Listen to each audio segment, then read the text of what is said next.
So we open with Candace calling Ashley White, and she's like, I had a baby 10 minutes ago. So Candace tries to hit Ashley with a forehead read, and Ashley said, girl, you better get a new line. That was cute 2 seasons ago, but now it's gotten old, like your husband. You see, my husband's rich, he's matured. Your husband's poor, he's just old. So now Candace backpedals and pee-pops because she's like, okay, I wasn't body shaming you. I was just angry. That's why I called you wide. No, because you can't get a good read out. Now, you could have talked about that dry hair. You could have talked about that poorly applied makeup. You could have talked about that tacky shirt. But oh no, you went straight to the hips and literally just had a baby.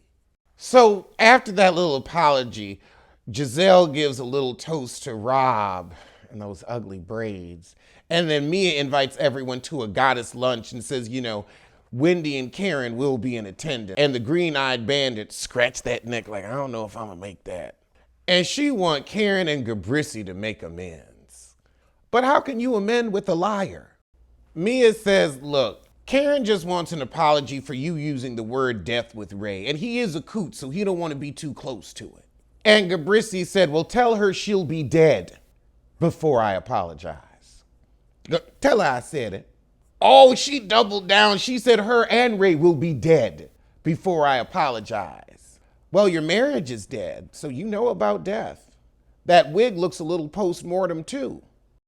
Across town with Karen, she's shooting a video for tourism of Surrey in Potomac.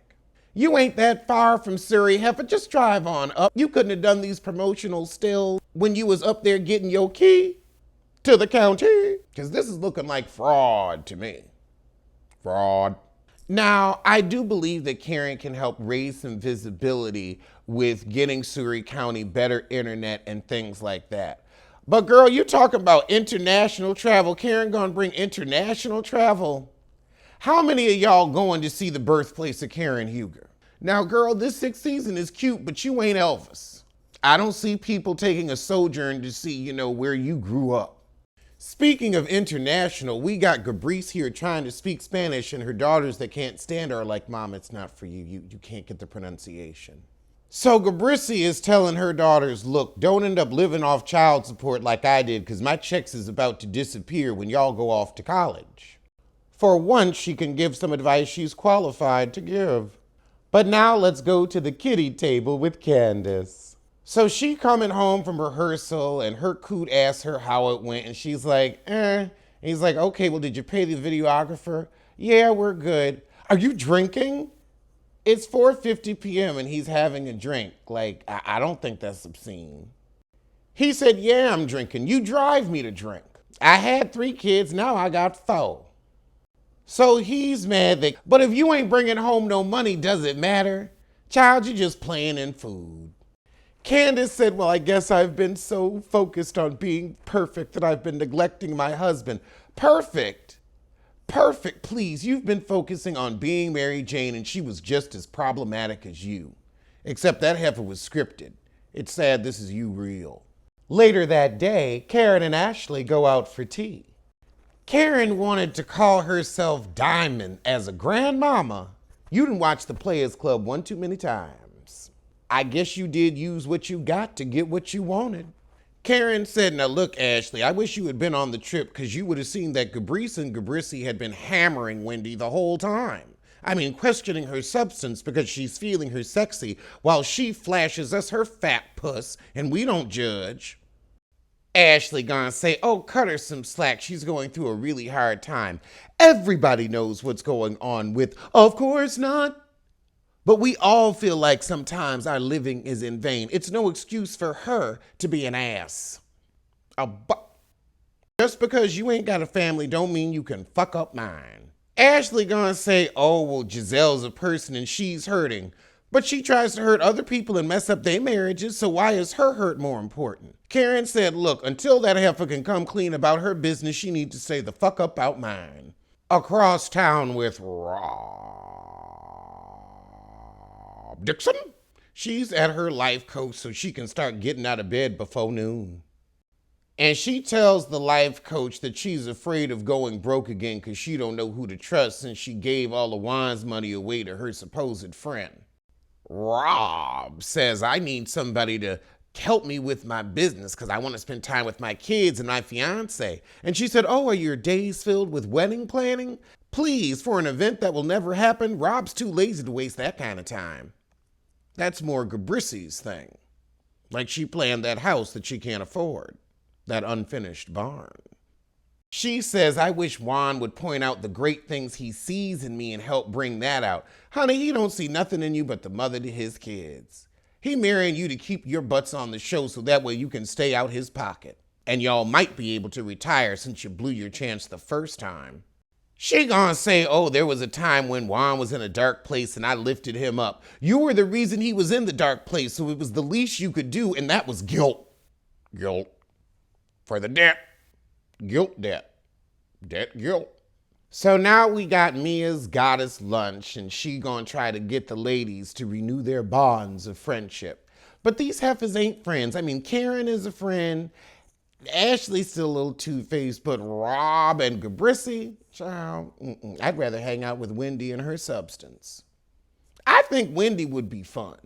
I love Karen's outfit. It reminds me of the dress that Shelley Long wore when her best friend buried her in Hello Again. Remember the dress that she reappeared in the cemetery with? And she said, my God, what is this? I wouldn't be caught dead in this. And her sister Zelda cracked up.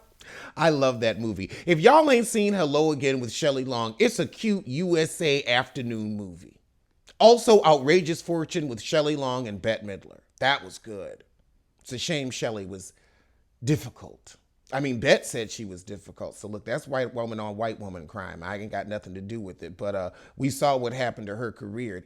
Child, they barely brought her back for the Brady Bunch, and that was it. I hope that Cheers money lasted.